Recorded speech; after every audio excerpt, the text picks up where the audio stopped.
What's up, everybody? How's everybody doing today? We're at a little earlier stream today. I had an appointment that got moved to the time that we're usually streaming at, so figured instead of canceling it, we're just going to move it up. If you guys caught the Ender 7 stream, we have been actively working on things, and we already have our first revision of the LCD housing. This will allow us to put the 128/64 on there to get rid of that closed source touchscreen that everybody, including myself, does not like. And this actually, the fitment is great. So Tor actually designed this up remotely. I sent him a bunch of measurements, and yeah. So here's a Crowley screen. This one's a little dirty because it's my test screen, but you can see it fits nicely into the housing here. And you put the little knob on here.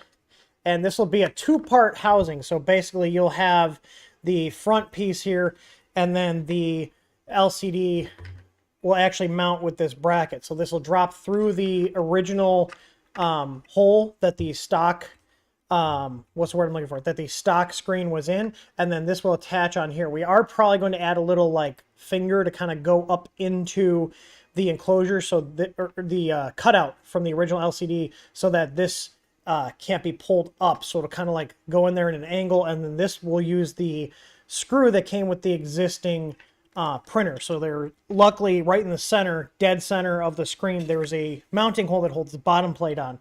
So we'll be testing that. I also was able to find the headers that need to go onto that board. So these headers are what is missing on there to make this like a solderless installation. We won't be able to do a solderless installation on here, but luckily this is a fairly easy thing to solder up. So what we're going to do is the kit will include the header that you'll put onto the board, and then we'll also have an option if you want to send us your board. There'll be like a $15 upcharge. You'll send us your board, we'll hold the order for the kit, and then we'll send out the kit with your board back.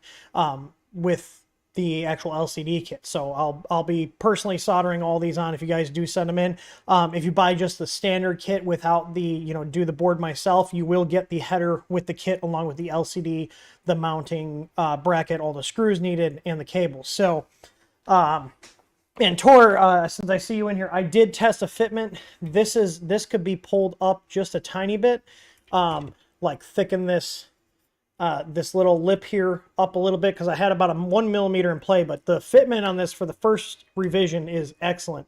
So we will be printing these on our texture sheet. This is just some random black sparkle filament. I think it's from Micro Center, but it's what I had in my printer, so that's what I ran it off on. I don't like printing the prototype parts in our standard black, because then I can get confused sometimes, because like if we have like final version parts, I'm assuming our final version parts are going to be done in the black ABS. So, or not ABS, but black color plastic. So whenever I'm printing prototypes, it's done in a color that is not our normal color, so I can differentiate between the two. So, but yeah, it works really well. So I'll be recording soldering the header onto my own Ender 7 board and posting that as a video. Basically, if you guys can solder together two wires, soldering these little headers are not that hard. It's actually one of the easier things. So like this is on our Easy Board V2. You can see this is what you'll be soldering if you do it DIY. Otherwise, like I said, we will have an additional fee where you can send us your board. We'll send it out. We'll solder the header on and then send it back out.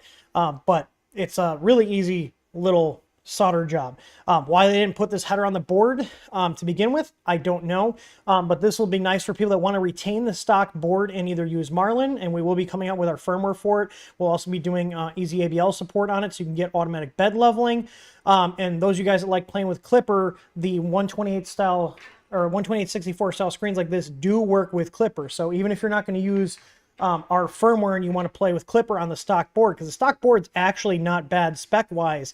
It's got the 512K CPU, and it's an actual STM32. It's got some really strong trinamic drivers on the X and Y. It's not bad. It's just, I don't get why they left these off. But me being me, I always find a way to work around whatever manufacturers throw our way. So, yeah, multi-mount for the E7. I haven't taken its hot end apart, but I would like to do just kind of a casual hangout stream once I get everything designed. I actually probably am not going to replace the stock hot end setup on this machine because it does have the dual fans. But I haven't actually taken the shroud apart to actually look at what the hot end style is. If it is the 2-bolt pattern that Creality's standard hot ends do, the multi-mount may fit on it. The only thing I could see is possibility with it colliding with the frame depending on what build size you have set in the firmware. So that's all stuff I can test. I just want to give you guys an update, but we're pushing ahead quick on this. People, if you watch the stream, while we were doing the stream, these printers that were normally $600+ were being clearanced out by multiple sellers on Amazon for under $300. So my opinion on this printer is that at the $600 price tag, I don't think it's worth it. I would much rather buy an Ender 6. However, with Creality clearancing them out for under $300, if you guys are looking for something, even if you don't use anything from us, just using that printer as a build platform to make, you know, your own custom Core XY machine, that's a really good price because physical build quality on the printer is really good. The linear rails are smooth, everything is well dialed in. So physically it's a good machine. My main complaint is that it does vibrate a lot, so I got to find that out, find out where that is coming from, and then try to isolate and fix it. And the other thing is like just the software on the board is just, you know, kind of bad. Like just like, I mean, that's with any of Creality's machines, to be completely honest. So yeah, but we are going to push ahead. I'm going to whip this thing into shape. So the plan is to get the LCD kit done, get the firmware done, then get a video posted on how to actually tack the header onto the board. You know, like I said, these are not hard. These are one of the easier things to solder. So these are a through-hole connection. You're not messing with surface mount stuff. So basically, you put the header in the correct direction. I'll figure out which correct orientation that is in order to properly light up the LCD and communicate with it, and then get the firmware stuff done. So, but yeah, it just was kind of a flop. I think a couple of videos that came out early on, specifically the one from Joel Telling, where he, you know, just cut it up for some reason, I think that really hurt their sales. But all in all, like physical build quality, it's actually a really well built machine. Now, it does not have a Meanwell in it. I'm not sure if I'm going to keep this in our print farm or put into my personal collection of printers here after I'm done doing work on it.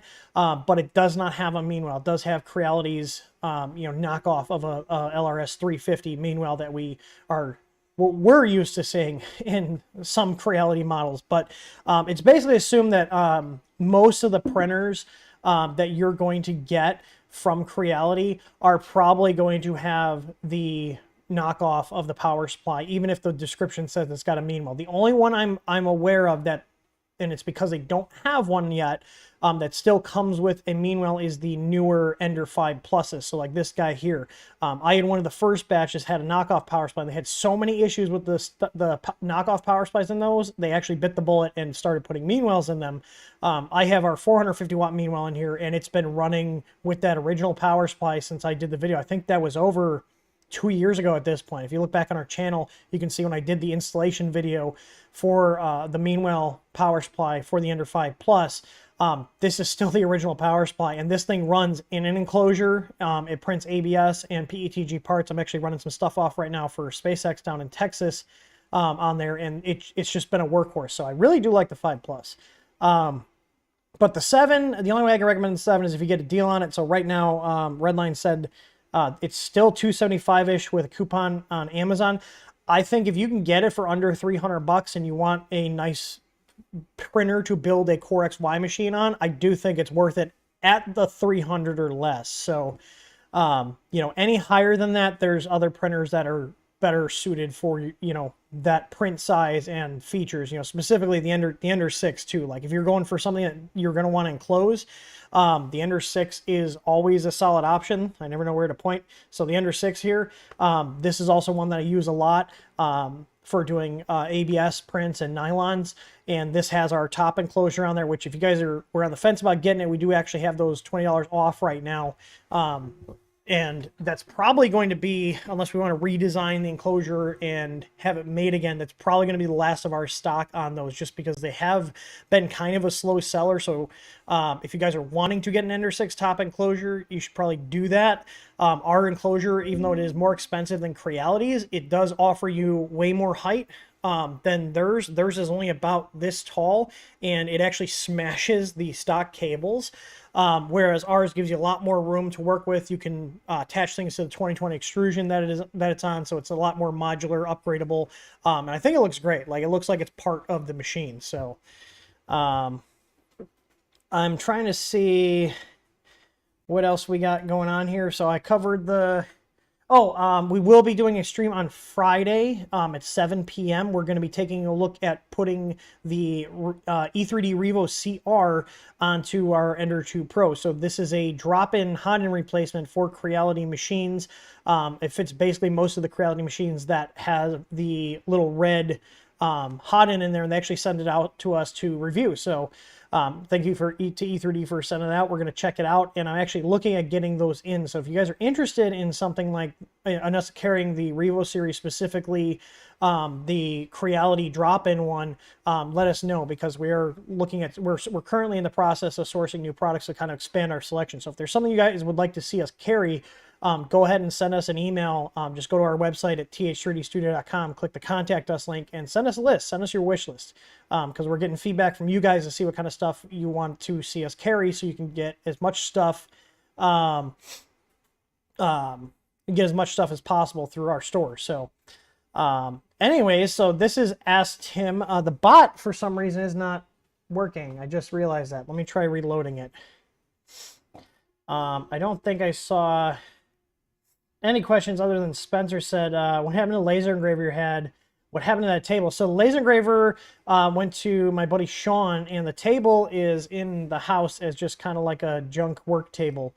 Let's see. Is the bot connecting now? It's trying. There we go. It says it's connecting. So you guys need to post your questions in the chat. I made the text red from the last stream, so it's more obvious. If you're watching on YouTube, the bot only works on YouTube right now. So you post your question there with exclamation point Q in the front. And then the bot will grab your question. It will reply to you. You can see it just did that there. It'll say, thank you. Your question has been added to the queue. And that will show up in my question queue here. So I'm going to go ahead and open that up. And I should have a CSV file here. All right, so it looks like we've got that going. There's only 2 questions. So basically, if you guys don't have any questions, we will wrap the stream up early. So you guys need to ask questions. You can ask any questions. It doesn't have to be about our products. It could be about issues with your printer. As long as they're FDM, we don't do any resin stuff here. But go ahead and post them in the chat, and I'll go through and answer them. I do have a question for you guys. Is what do you guys want the next printer stream to be? Because I do have a couple other ones. So I'm going to go ahead and make a poll with the different options with the printers we have left here, and then we're going to jump into the questions here. So I'm trying to find, seeing if it looks like it got rid of my last poll I had, but we're going to see what will be the next printer stream. And we're going to go ahead and put these in. I'm going to do the VoxLab Aquila X2. We've had that one for a little bit. We have the SV01 Pro. And then the Sunlu S8. I think that's the Pro one as well. Yes, S8 Pro. I got to look at my boxes over here. There's 4 of them. What's the 4th printer? Hang on, I gotta go take a look at the box. I can't remember which ones I have.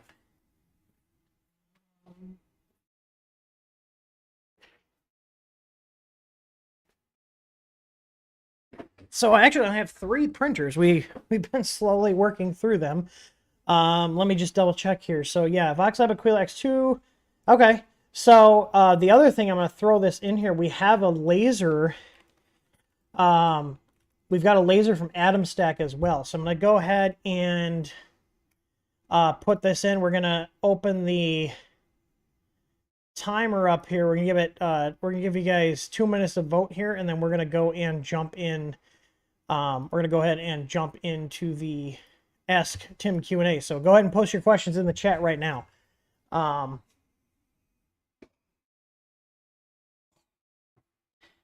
but all right, so if you guys want to vote, you got to do exclamation point vote and then the ID. So if you see here, the poll options are ID number 0 is the VoxLab Aquila X2, ID number 1 is the SVO1 Pro, 2 is the Sunlu S8 Pro, and 3 is the Atom Stack Laser. So you guys do, you have to put exclamation point vote and then the ID. That's how it works. You have to do that.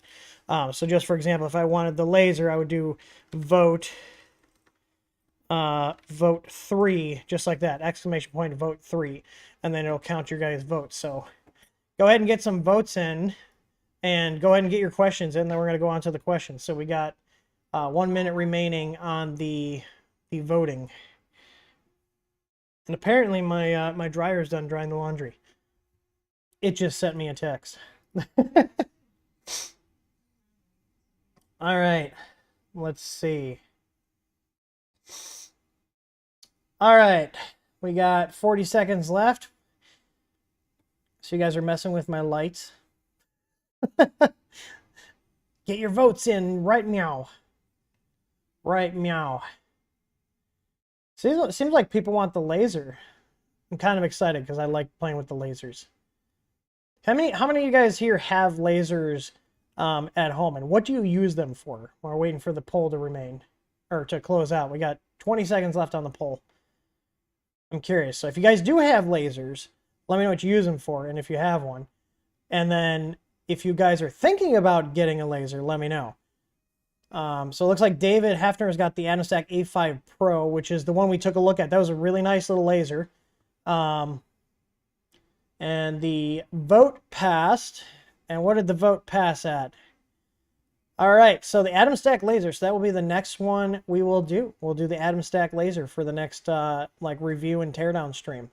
So we got 11 votes. That was heavily leaning towards laser. So the S8 Pro only had 4, and the SVO1 Pro had 2, and the VoxLab Aquila X2 had no love. The X2 has been sitting in the box for about a year now. Our X1, or Aquila X1, has actually been pretty good. I do have some complaints, and I feel like it's probably related to the control board in there because they use those knockoff GD processors. While it prints well, the temperature reading on the hot end is off and swings by plus or minus 2 degrees, and no amount of PID tuning, will get rid of it. So it's kind of sad. So I also have a K40. You guys might actually be able to see it. It's off here. This is in my garage. You can actually see it sitting on the rack. So, all right, let's get into the questions. So you guys can ask questions while we're going. If you don't put exclamation point Q in front of your question, the bot will not pick it up, and I will not see it most likely. The chat, feel free to chat amongst yourselves. We encourage that. But when things are going crazy, I don't really look for like chat messages, if that makes sense, unless it's from the person I'm addressing. So the first like actual printer question is someone asking about the SVO5 for $299. That's a Soval printer. How would you compare it to the Ender 7? So the Ender 7 is going to give you a Core XY structure. And this is a good thing. So the good thing to highlight here, because a lot of people do get confused just because of the physical appearance of the machine. So this is a good point to touch on right now.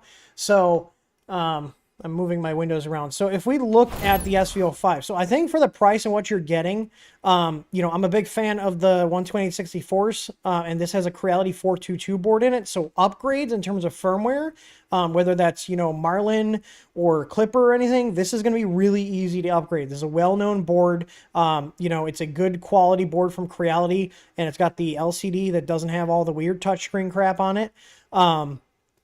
This is going to be a really good printer for people who like to tinker.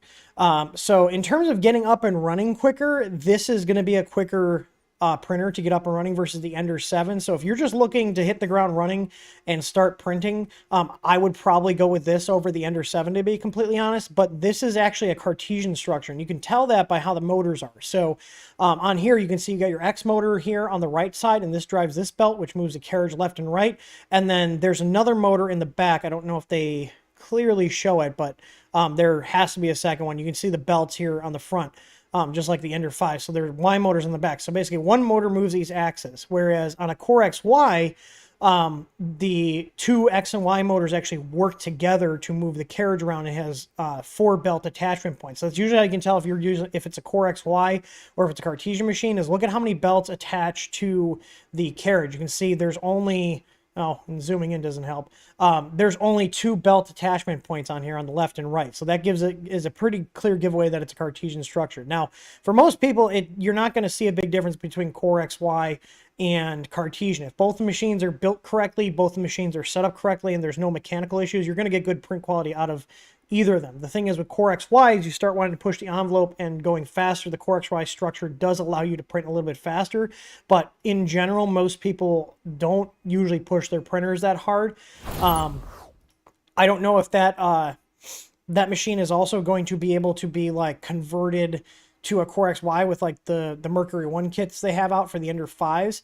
But all in all, like, it looks like a solid printer. I should reach out to them and see if they can send us one for review. Otherwise, we might just purchase it, because that's another printer then we can get, you know, our easy ABL on, get our firmware on, just give people better overall user experience with the machine, and then facilitate upgrades, because since it is a 422 board, we'd also be able to get the easy board in there. So, which, if you guys are waiting on those, they should be shipping to us this week. So if you guys are waiting on them, we're out of stock on them. We should be getting those very soon. So, all right. Redline's asking, will the multi-mount work with the Ender 6? So the multi-mount is being tested right now with the Ender 6. I believe we're really close. Tor can chime in. I know he's in chat.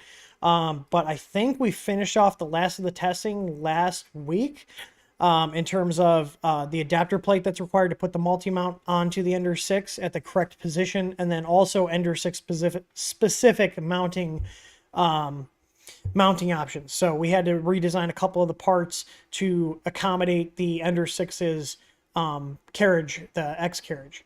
So, but that is something we are actively working on right now. And I know Tor is getting ready to put the final stamp of approval on some other direct drive extruder mounts. So, all right. So I'll see if Tor chimes back. We'll circle back to that one. Nadav, please stop asking about the point thing. That was part of the bot. We disabled it. So please don't waste time typing out a question asking about the points. The points literally did nothing. Another person talking about the SV05. We just talked about that. Let's see here. Need to open my my questions up here. Why did this not grab his question? I might have accidentally saved over it. I try to like delete the questions, but sometimes it doesn't go as planned. So let me put that into the queue manually. 1 second here. All right. So, all right. Guitarman's asking, will we be getting the cartridge version of Volcano Hot End? I don't think we will. Maybe later in the future, but we still have a lot of stock on those. And it's not really a super high demand product, so I'm not sure.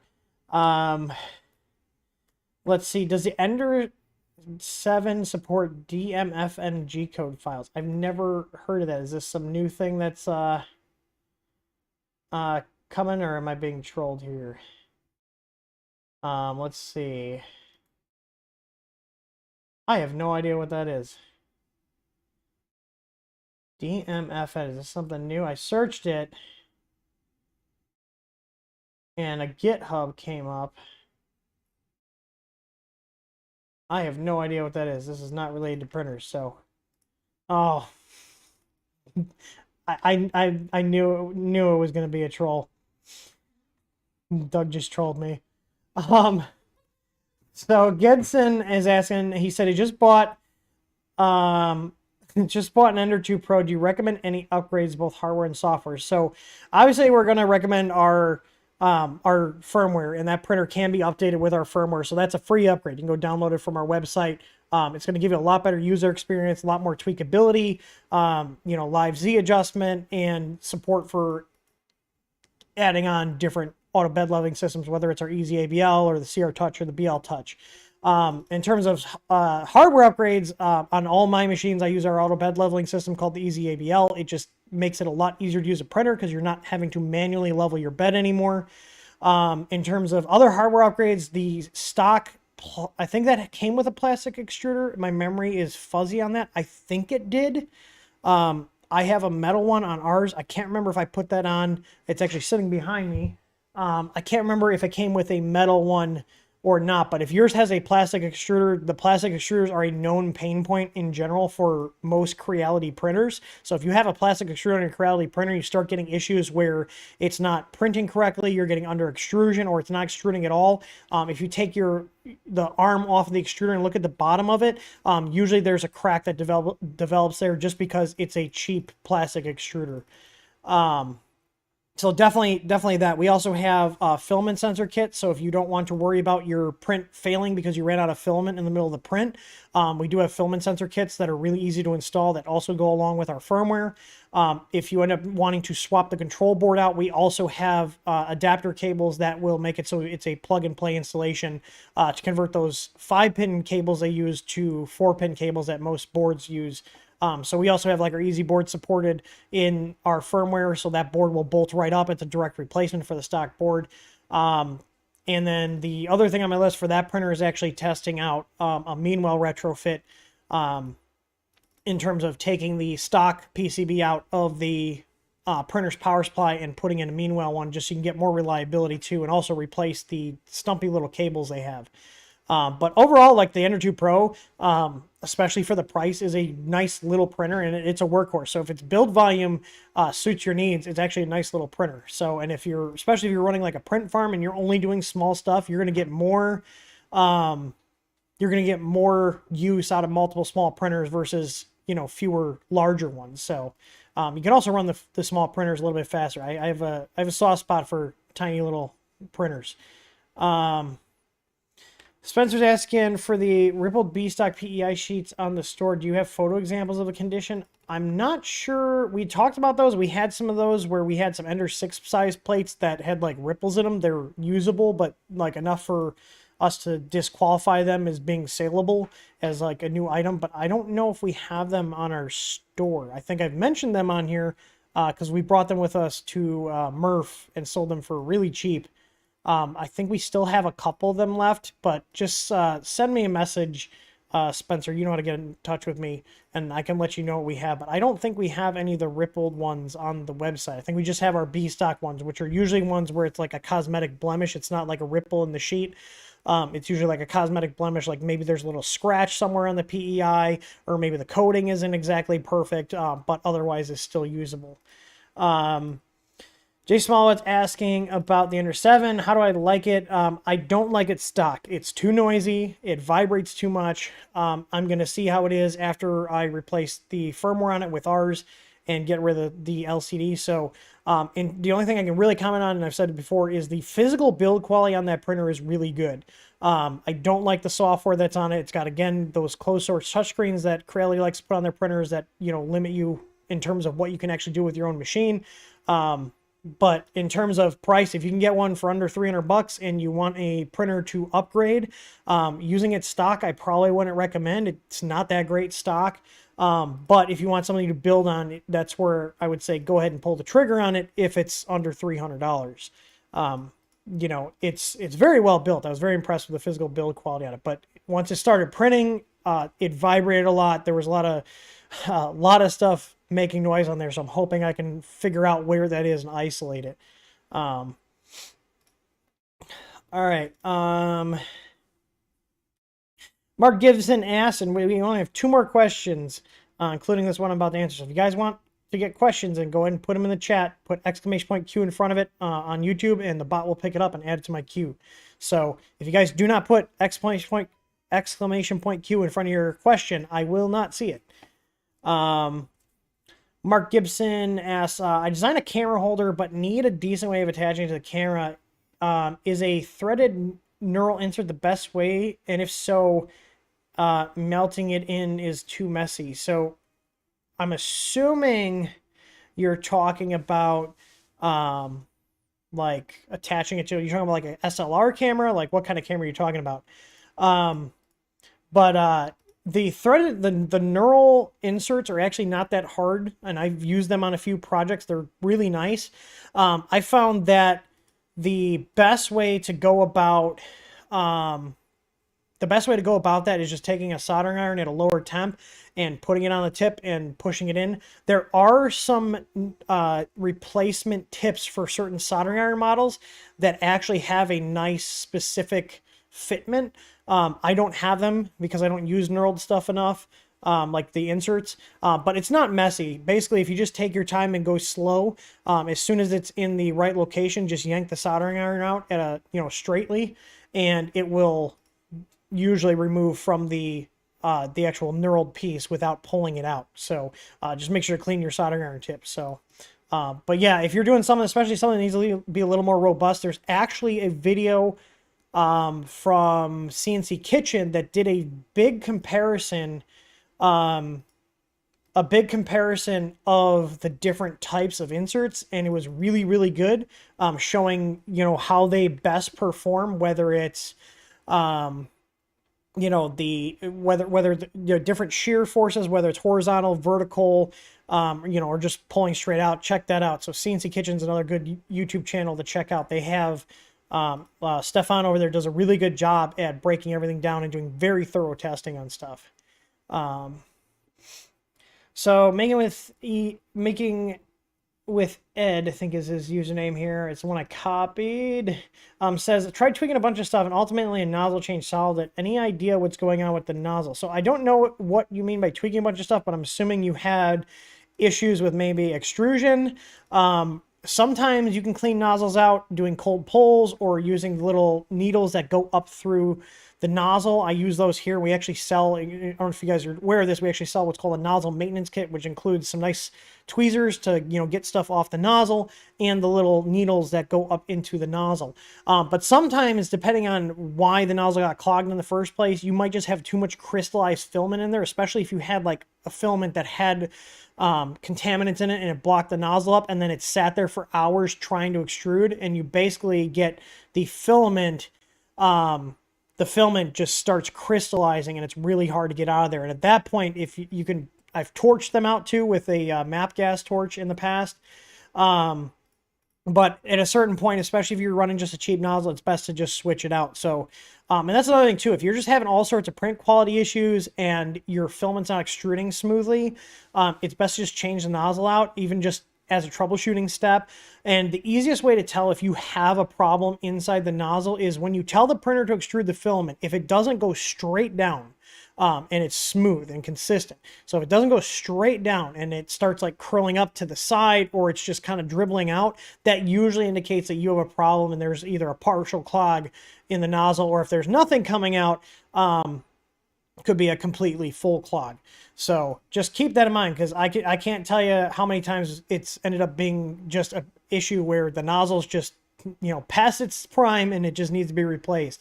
We actually change out our nozzles, whether they need it or not, about every 6 months on our production machines, just to avoid potential buildup. Because, as you're using the printers, they do get buildup, and the nozzle is a wear item. So you shouldn't buy a nozzle from anybody thinking that, oh, this is going to last forever. They are definitely a consumable, just like, your build surfaces or whatnot.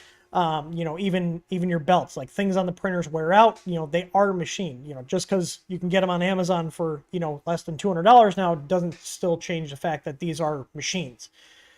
So they require maintenance, they require upkeep, just like any other machine, Tyler Garrison asking about thoughts on the FL Sun V400. So that's interesting, because I think that's on, we have a ticket from, a reseller here. I think it's a reseller. It might be the vendor directly. I'm looking here, and I think, no, it's the Q5 and the QQS. So they're asking if we wanted to take a look at them. I think, isn't the V400 their latest one that they just came out with? I'm going to look that up right now. I think, isn't that the Clipper-based one? Yeah, I think that's a Clipper-based one. Yeah. The one they claim that'll do 400 millimeters a second. Highly doubt that, but um, yeah. It looks cool. I haven't messed with it. In general, I have, FL Sun, they mostly make deltas, if not all of them. Let's go ahead and check. I haven't actually looked at their site in a while. Let's go ahead and check this out and see what they have. So I don't really have an opinion on them because I've never owned one. The last Delta I had was an Anycubic one, and it was nice. The problem with Deltas is they're very complicated, especially if you're not used to dealing with Delta machines. They look cool when they're printing, but the other problem, why I'm not a fan of them, is, they take up typically the same amount of space as, like an Ender 3 size printer, but they don't give you as much build volume. You've got these long rods that connect to the effector here, and you basically only have a little bit of height, and your build plate is circular. So if you wanted to print something that would fit on an Ender 3 size plate, like 235 by 235, and it would take the whole one up, you're not going to fit it on a 235 Delta because that's what's it called? It's a circular bed. So, but the advantage is that the Delta is just like Core XY. They are typically printer kinematic systems that can print faster than a Cartesian machine. So, I don't think it looks bad. I've heard good things about it. So if, you got some money to burn, I'd say, pick it up and give it a shot. Just check the return policy. I don't know how well, how good or bad FL Sun support is. Maybe someone else can chime in that's dealt with them. I haven't purchased any other printers, and I don't think they've ever reached out to us to take a look at them. Spencer Amos says, can't recall, is TH3D going to be at Earth? We will be. I don't know if we're going to be setting up a full on booth, because I'm trying to figure out if we're going to fly or drive. It's about a 10-hour drive for us. And I don't want to ship the printers because I don't want them to get damaged. I don't want things to get broken. I don't know anybody else that's going out that way that's by us. So we may just, take my car and drive out there, pack light, just bring some printers and some, merch to sell there. We typically go to the events just to, meet everybody and hang out. We do typically bring some stuff with us to sell, but our main purpose of going to the events is just to meet everybody, have a good time and just, hang out. So, and have a presence there. So Getson's asking again for his Energy Pro, should I swap Marlin for Clipper? I'm new on the 3D printer, not sure what the advantages are. My answer would be no. If you're new, you're gonna have a hard time with Clipper. Clipper is for people who want to spend hours tweaking their printer. It's a nice firmware, but it's very complicated, and their documentation is quite lacking. Also, in my personal experience, if you go try to get help in their communities, they're not very friendly. So, but in general, my personal opinion on Clipper is that the ends don't justify the means, meaning the amount of time you put into getting Clipper up and running and then subsequently trying to keep up with all their updates, because Clipper is just one part of a whole system. So you have the Clipper firmware itself that goes on the board, and then you have your web UI, which is Mainsail or Fluid, and then there's also another API that talks between that web interface and the firmware. So there's a lot of moving parts, so to speak, and the documentation, because it's such a rapidly evolving set of software, the documentation quickly gets out of date, and it seems like the development is more focused on developing the software versus maintaining their documentation. So my answer would be no. The main reason people try to go to Clipper is to print faster. But at the end of the day, I feel like most people, they go through, they do it, and wee, this is fun. I can print a Benchy in 10 minutes or less. And then you go back to printing normally. So, especially if you're new, I'm going to tell you, don't do it until you have more time under your belt. Do a lot of research on it. So, Just Trey 65 says he's retired and looking to get an Ender 3 S1 Plus. My thoughts. So we haven't taken a look at the S1 Plus. I do actually have, and I hope they get back to me, I do have an open ticket with a customer of ours who has one, and we're actually working on getting the LCD kits working on that printer. We have confirmed that's the same board, so we should be able to get our firmware and our LCD kits working on there to get rid of that touchscreen. We're getting more people messaging us about the S1 Plus and wanting to ditch the screen. So hopefully they get back to me this week. It looks like the LCD kit I sent out to them for testing got delivered yesterday. So it looks like a decent machine. The S1, my main complaint about it was the price. Basically it was very incomplete. Like, Creality sucks at doing software. A lot of these Chinese companies suck at doing software. So what happens is, you get this printer and the hardware is decent, but the software that's required to operate the printer is lacking, and the S1 was no exception to that, and the S1 Plus and all these other ones. So, but in terms of physical quality, I do like my S1. The S1 Plus is just a larger Ender 3 S1, but it's also got the touchscreen. But the good news is we'll be able to replace the LCD on there. I'm just waiting for this one customer of ours to get back to me so I can set up a time to make sure the adjustments I made to the firmware actually work on a physical machine before we go, yes, this is officially supported.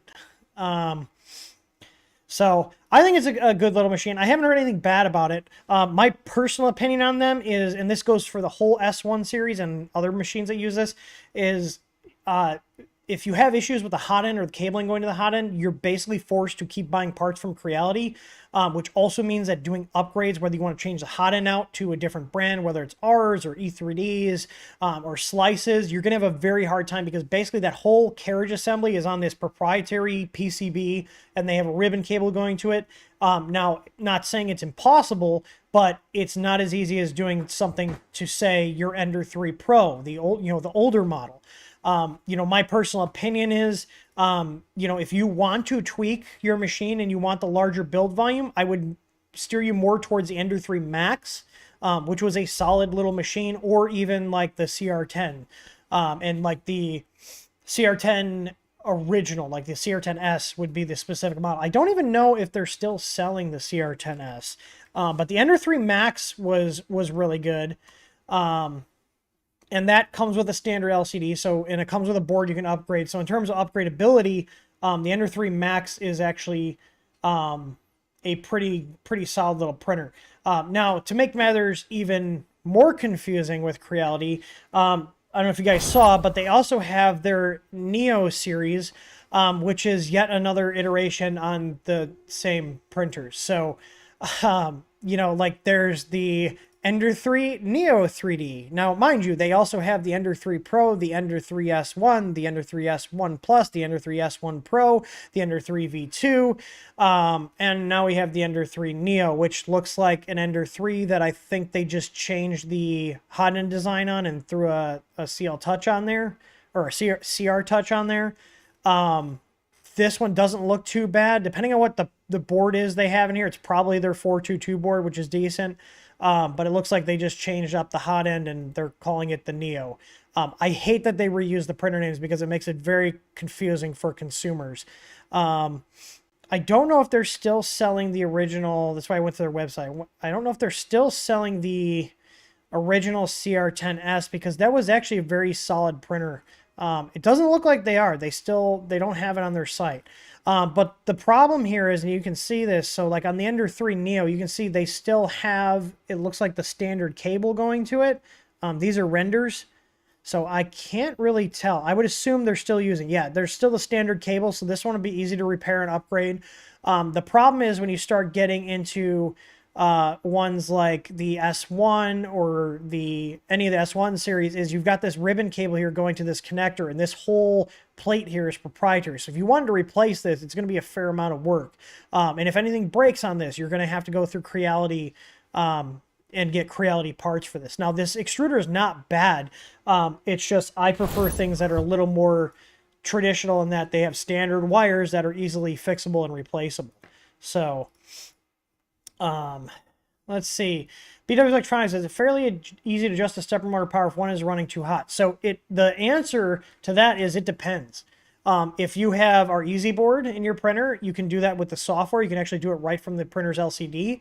But if you have a board from Creality, As far as I know, all Creality boards are all manual adjustments. So if you look on our channel here and you just go on YouTube and search TH3D space VREF, VREF, there's a video where I show you how to adjust the VREF on your drivers. And what that means is taking a multimeter and a screwdriver and manually adjusting the little potentiometers on the board next to the driver. So my recommendation, if you have something running too hot, take a reading on the potentiometer. So basically you put your ground lead on your multimeter to any ground, or negative, I should say, on the printer's power supply or the board, anywhere that you have a negative that's always on, and then you touch the positive lead to the top of the potentiometer. That will give you your voltage reference. So let's say your X is running too hot and it's at 1.1 volts, and there's more variables to this, because some boards turning it clockwise will increase it, and other boards turning it clockwise will decrease the voltage. So my recommendation is take the reading, adjust it just a tiny bit, and you were talking like literally just a hair, and see if the voltage went up or down. And then once you figure out which way is to increase or decrease the voltage, I would bump your voltage down by 0.1 volts and check to see if it's running cooler. So now your stepper motors can run hot. The stepper motors are made to withstand high temperatures. So even if your stepper motor is running at 60, 70 degrees Celsius, as long as it's not deforming any of the parts that are attached to it, which can be an issue with extruder motors, specifically because their heat will transfer up the shaft and into the feed gear, which then deforms your filament. There's not a real big problem with your stepper motors running hot. The problem is, too, if you decrease your voltage reference too low, you may run cooler on the motor, but you may also be more prone to losing steps. So that means if your nozzle collides with something, in the past, it would just, keep going and not lose any steps. If you set your voltage reference too low, you're not going to have enough torque, and you could end up with layer shifting, where the stepper motor was told to move a certain amount of steps, and instead it just stalled, and now your print is ruined. So just be careful with that. Vika says, if TPU is used for FX makeup prosthetics, I'm wondering if it's a good substitution over latex. I'm not sure. Maybe somebody else in the chat could answer that. I don't know if TPU is rated for like skin contact. I know there's like certain standards, like food safe, that kind of thing. And I'm not sure if TPU is in that category. I mean, I know like, your phone cases come in TPU. You have those on your hands all the time. Wristbands for your watches can come in TPU. But I'm not, that's outside of my realm of expertise. Spencer says, any plans for basic maintenance guide in our videos for printers? I know you touched on a few things even in just a stream. So I'd like to do that, but the problem is there's only so many hours in the day and I'm one person. So we prioritize certain things over others. So you want to come here and make some videos, Spencer? I know you live not that far from me. I'd be down. You want to do a Tim Spencer segment? Show you how to fix your crappy printers. I'm sure you got plenty that need fixing. We got 10 minutes left, so I've got a couple more questions. If you guys, I can take a couple more questions. If you guys want to post your question in chat, go ahead and answer them, or go ahead and post them in chat, and I'll do my best to answer them. Worst case scenario, I don't get to all of them before we wrap up. So, Spencer, I'm serious. If you want to come here and we want to, plan out some videos, I having an extra set of hands would be helpful, and it'd be fun. So, you know how to get in contact with me. So, Spencer and I have met in person. He lives just in the next state over. So, Mir says, I'm starting to use more PETG and nylon filament for more durable and weather-resistant parts, usually 235 plus. I'm assuming he means the nozzle temp. Should I upgrade my stock PTFE hot end to all metal or use one of the bimetal hot ends? So, we actually run, we've been slowly switching over our print farm to all bimetal heat breaks, because even like higher end PTFE tubing, like, our tough tubing, over time, if you're running really hot temperatures, PTFE just degrades. The difference between what comes with your printer and aftermarket stuff is the aftermarket stuff will typically last longer. So like our tough tube, your Capricorn type tubes, that kind of stuff.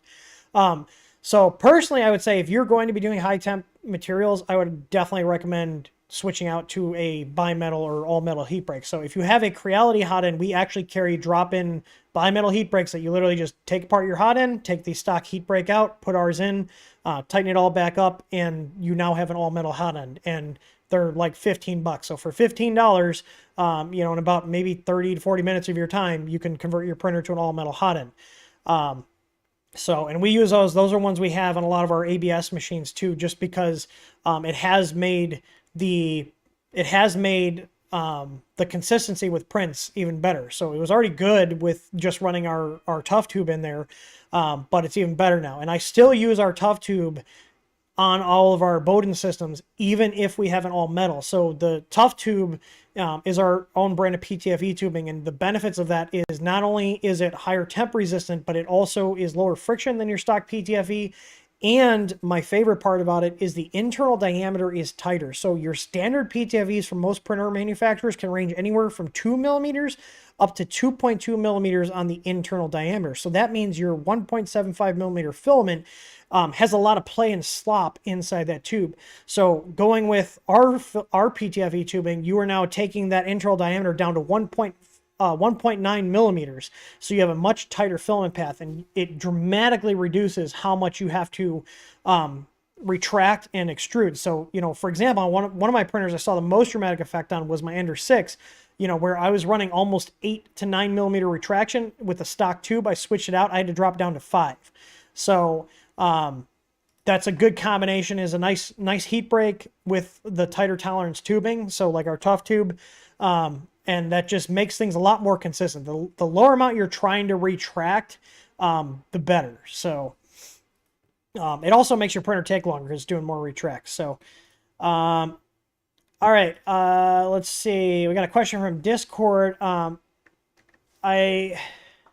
have to install my Ender 3 S1, the EasyABL on your firmware. It worked great, but I want to know if I use the Pro firmware with the EasyABL. I don't know what you mean. We only have one firmware, and that's our Unified 2. If you're referring to a third-party firmware, you would have to contact them. But the thing is, regardless of what firmware you are using, whether it's our firmware or Marlin or Clipper, you know, the stuff with our the thing with our EasyABL is it functions like a normally open end stop switch, and all the firmwares, including Duet, including Clipper, even Repetier, all these firmwares support a standard Z probe functioning like an end stop switch. So that's basically what our EasyABL does. It functions like a normally open end stop switch. So Getson says, thanks for all the help. I one last one. Should I invest in Octoprint? Absolutely. Every single one of these machines here. So there's 3 here. I've got 5 more over here. One's a Duet, so I don't run Octoprint with Duet because it's got its own web interface. But all of our printers, our print farm machines, my personal machines, they all have Octoprint on them. So the thing is, Raspberry Pi boards are still expensive. We are currently looking at alternative boards right now and just doing testing, but we're a ways out from actually getting those. So, but we are able to get Pi boards. So I think we're out of stock right now. I do have some more on the way. So, you know, you can build your own Octoprint kit, but we also have one called our Easy Pi kit, where we set everything up for you. We power it up, test it, make sure everything works, power it down, and then ship it out so you get a fully working kit. So all you do is plug it into your printer, give it power, and if you even send us your Wi-Fi information, we will program that into the Octoprint installation. So when you get your kit from us, it will automatically connect to your network. So it's as simple as you can get. But last question is from Gfish. What modeling software do you use? We 100% use Fusion 360 here. So Fusion 360, if you guys are not aware, they do have a free version. And I don't know if they changed it, but it used to be if you were a company under $100,000 a year in revenue, you can use it for free. We have multiple paid licenses here because we're not eligible for that. But highly recommend checking out Fusion 360. Even if you have to pay for it, I think it's like $400 a year. It's very reasonable for CAD software. So anyways, I did see one question here. Is Octo everywhere reliable? I don't know if that was the other one, but Obico / Spaghetti Detective, I think they were Octo Anywhere. That's the plugin we recommend if you guys are looking for external access to your Octoprint setup without having to expose your Pi and, you know, poking a security hole through your firewall. So highly recommend it. So I need to find out where the dingo sticks went. Oh, he perked up. Where are the dingo sticks? I don't know where they are. But I do have a giant bag of chicken jerky. He's like, I'll take some chicken jerky. I like food. You are such a good boy. You did not bother me at all during the stream. Are we slipping on the glass chair mat? Come here. And we're knocking over the Sunlu dryer. Come here. Come here. Sit. Sit. Shake. Good boy. We won't make you work too hard for that today. So, anyways, I hope you guys enjoyed the stream. We typically do these at 4 p.m. Central on Wednesdays. I just had an appointment conflict, so we'll see you guys on Friday at 7 o'clock. We're going to do the E3D Revo install on the Ender 2 Pro. So I will see you guys later. Doug, bring Phoebe over. She can have some some chicken jerky treats. So, anyways, bye bye now.